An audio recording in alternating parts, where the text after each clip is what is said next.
ഇന്ന് ഞാൻ തയ്യാറാക്കാൻ പോകുന്നത് നമ്മുടെ ഒരു പഴുത്ത ഏത്തപ്പഴം കൊണ്ട് ഒരു ചിപ്സാണ് തയ്യാറാക്കാൻ പോകുന്നത്. കഴിഞ്ഞ ദിവസം കടയിൽ നിന്ന് ഒരു പാക്കറ്റ് ചിപ്സ് വാങ്ങിച്ചു. 160 ഗ്രാമിൻ്റെ ഒരു പാക്കറ്റ് ചിപ്സ് വാങ്ങിച്ചു. 75 രൂപ. സത്യം പറഞ്ഞാൽ ചങ്ക് തകർന്നു പോയി കേട്ടോ. 75 രൂപയൊക്കെ നേരത്തെയൊക്കെ ഞാൻ വിലയിൽ കിടന്നതൊക്കെയാണ്. അന്നേരം തീരുമാനിച്ചു 1 കിലോ ഏത്തയ്ക്ക മേടിച്ചൊന്ന് ഉണ്ടാക്കി നോക്കാമെന്ന്. ഇതുപോലെ ചിപ്സ് അതിന് വേണ്ട അരിഞ്ഞ് വെച്ചേക്കുകയാണ്. 1 കിലോയിൽ എന്തുമാത്രം ഉണ്ടാവും നമുക്കറിയാം. 1 കിലോ ഏത്തപ്പഴത്തിന് 70 രൂപ. പിന്നെ എണ്ണയുടെയൊക്കെ വില പോട്ടെ. എന്നാലും നമുക്ക് മനസ്സിന് ഭാരത്തോടു കൂടി തിന്നുണ്ടല്ലോ. സത്യം പറഞ്ഞാൽ ഒരു പാക്കറ്റ് മേടിച്ചപ്പോൾ ഒരുപാട് വിഷമം വന്നു. എന്നാൽ നമുക്കിന്നൊന്ന് തയ്യാറാക്കി നോക്കാം. ഇത് നമുക്ക് മറ്റേ സാധാരണ ഏത്തക്കയൊക്കെ വറക്കുന്ന പോലെ നമുക്ക് മുഴുവനോടെ അങ്ങോട്ട് കുടഞ്ഞിടാൻ പറ്റത്തില്ല. കാരണം ഇതുപോലെ ഇങ്ങനെ ഒട്ടിപ്പിടിച്ചെല്ലാം പോകും. നമ്മളത് ഓരോന്നോരോന്ന് വേണം വേഗം ഇട്ട് കൊടുക്കാനായിട്ട്. നമുക്കത് ഇട്ട് കൊടുക്കാം.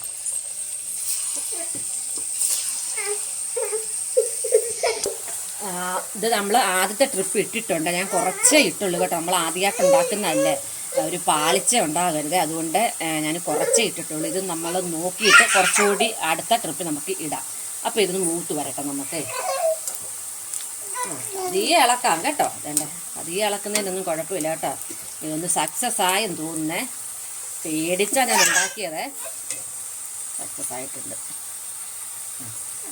നമുക്ക് ഇച്ചിരി തീ കുറച്ച് വെക്കാം. കാരണം ഒന്നും നല്ലപോലെ മൂക്കണ്ട. നല്ല തീയാണെങ്കിൽ പെട്ടെന്ന് ചുമന്ന് പോകും. നമുക്ക് തീ ശകലം കുറച്ച് നന്നായിട്ട് മൂക്കണം. നമുക്കിത് മൂത്ത് വരട്ടെ. ഇത് നമ്മുടെ ആദ്യത്തെ ട്രിപ്പ് ഞാൻ വറുത്ത് കോരിയിട്ടുണ്ട് കേട്ടോ. വേണ്ടേ, നമുക്കിനി അടുത്ത ട്രിപ്പ് ഇടാം.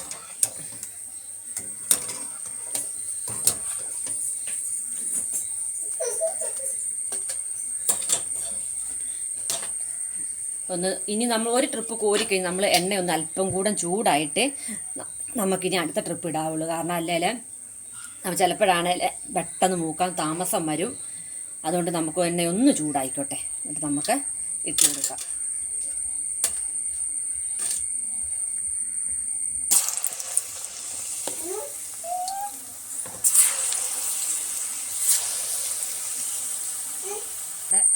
ഏത്തയ്ക്ക വേണ്ട ഉപ്പേരി ആക്കിയിട്ടുണ്ട്. നമുക്ക് ഇത് വറക്കാനായിട്ട് ഒരുപാട് താമസമാണ് കേട്ടോ. കാരണം പഴുത്ത പഴമല്ലേ.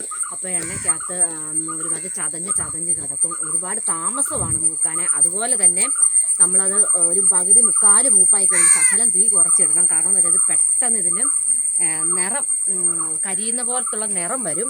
അപ്പോഴത്തേക്ക് അത് തന്നെയല്ല, നമ്മളത് ഒരു മുക്കാൽ മൂപ്പ് കൊണ്ട് കോരണം. അത് നമ്മൾ കിടന്നാണ് ഇതിനൊരു നല്ല സ്ട്രോങ് ആയിട്ട് ഇതുപോലെ കിടന്നാണ് ഇതിന് ആകുന്നത്. അപ്പോൾ നല്ലതേണ്ട നല്ല നമ്മുടെ കടയിൽ നിന്ന് മേടിക്കുന്ന അതേ ടേസ്റ്റ് തന്നെയാണിത്. അപ്പം നിങ്ങളെല്ലാവരും ഇത് വീട്ടിലൊന്ന് ട്രൈ ചെയ്യണം. ഇതിപ്പം 1 കിലോയിൽ നമ്മൾ കടയിൽ നിന്ന് മേടിച്ചതിൽ ഒരു 2 പാക്കറ്റ് നമുക്ക് കിട്ടിയിട്ടുണ്ട്. എങ്ങനെയാണെന്ന് നോക്കിയാലും ഒരു പാക്കറ്റ് നമുക്ക് ഉണ്ടാക്കിയത് കൊണ്ട് ലാഭമുണ്ട്.